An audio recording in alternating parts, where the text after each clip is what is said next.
With the obstacle of a conservative German parliament to overcome, Tirpitz went direct to the German people for support.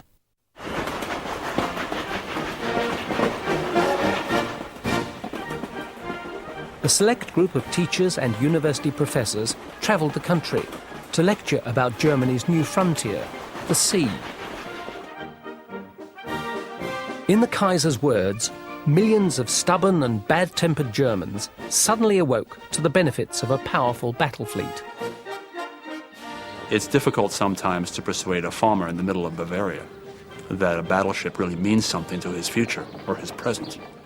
And the Navy succeeded admirably in doing just that. Finally, public pressure helped persuade the members of the Reichstag to fund Tirpitz's massive battleship program. By 1907, Germany would surpass the United States as the second largest navy in the world.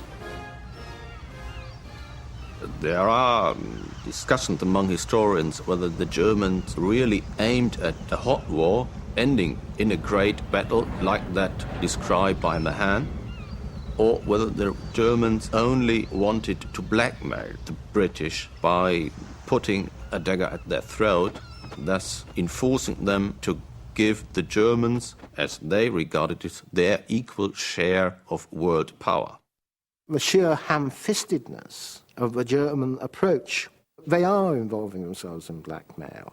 They're creating themselves enemies. There is a very splendid German historian who has said, look, this behaviour was ham-fisted, it was clumsy, but it's a way that an aspiring a power that's going up to being the most powerful power in Europe has always behaved.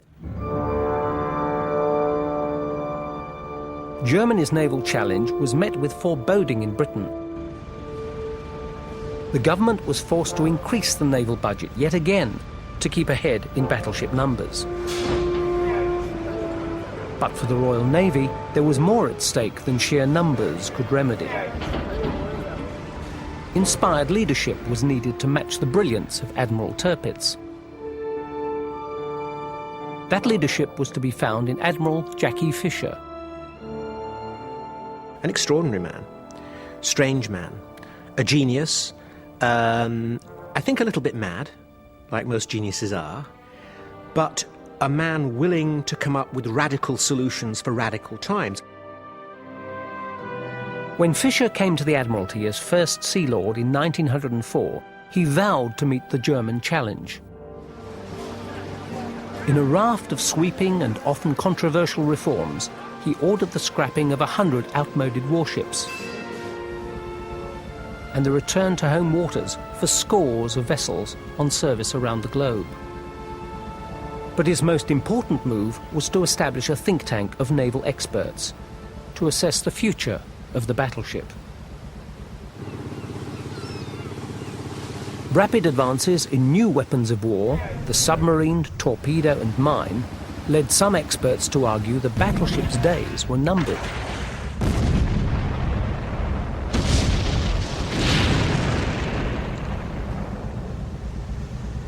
Fisher believed that fast armoured cruisers would be the key to success in future wars.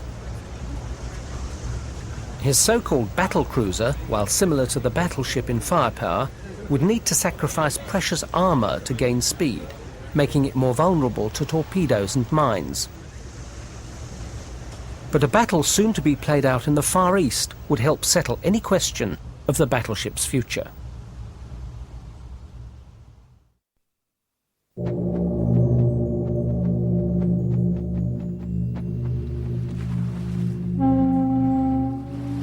In the second half of the 19th century, feudal Japan emerged from 200 years of self-imposed isolation. To defend her interests from foreign aggressors, samurai warriors traded their clans for armies and their swords for ships of war.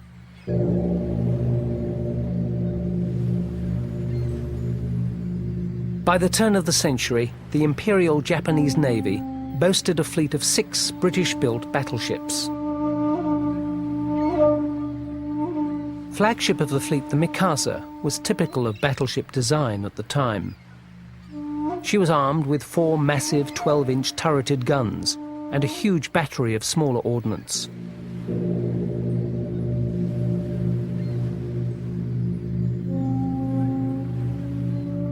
Under the command of Admiral Hayakiro Togo, the Japanese fleet was a highly trained, tightly knit unit prepared for battle.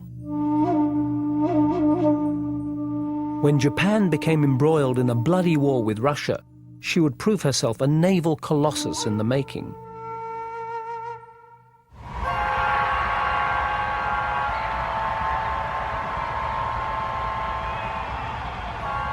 In September 1904, the Russian Baltic fleet of 45 warships set out on a marathon voyage almost halfway round the world.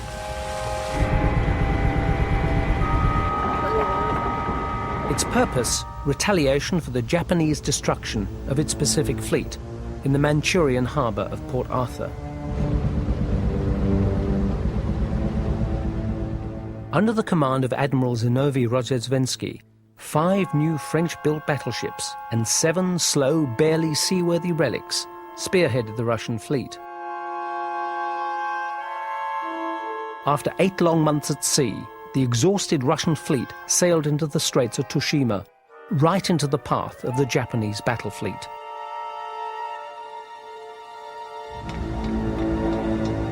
So when they finally reached the Straits of Tsushima, you had basically 2 very different fleets.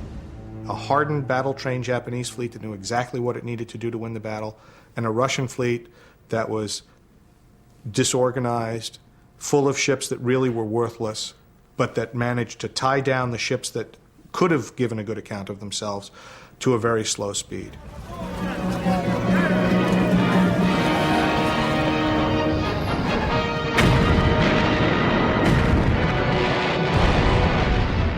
When you get to the Battle of Tsushima, what you see is the Japanese were able throughout the battle to use their superior speed and superior gunnery to knock out the leading Russian ships, one after the other. If you look at it, it's like dominoes.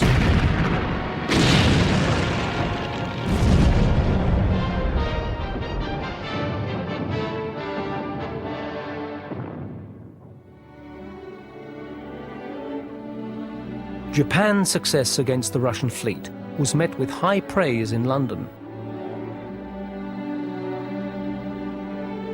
Indeed, Admiral Togo was hailed as the new Nelson for outmanoeuvring a fleet of superior numbers.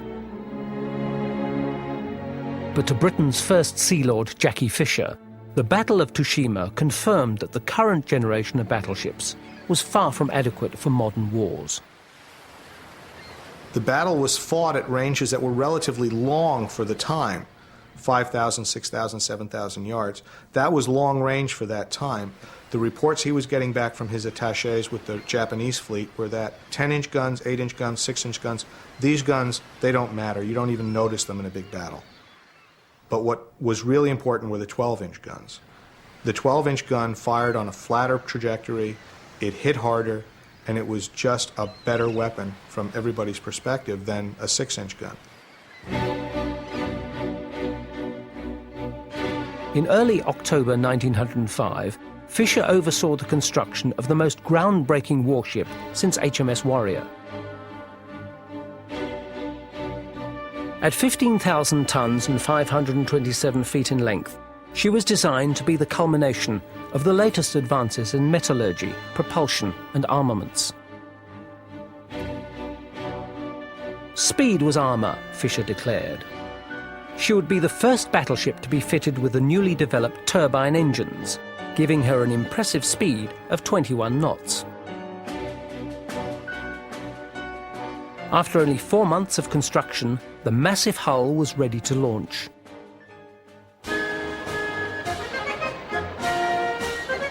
On a dull, wintry day in February 1906, tens of thousands gathered at Portsmouth's naval dockyards.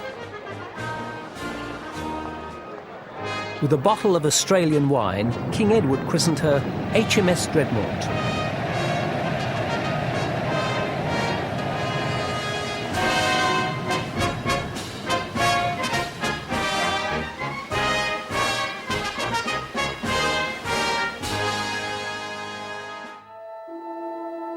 Over the next 8 months, 3,000 men converted the empty hull into a floating fortress. It was only then that Dreadnought's superior firepower became apparent. She would carry 10 12-inch guns, making her 2.5 times more deadly than her predecessors. In Fisher's mind, this all-big-gun battleship would be the supreme embodiment of firepower. With this one remarkable ship, Britain had yet again eclipsed all her rivals. But in doing so, she rendered every battleship on the high seas obsolete overnight, including her own. Almost immediately, Dreadnought sparked a new battleship-led arms race. A dangerous game of one-upmanship that would drive the world towards an unimaginable catastrophe, culminating in the largest naval confrontation the world had seen.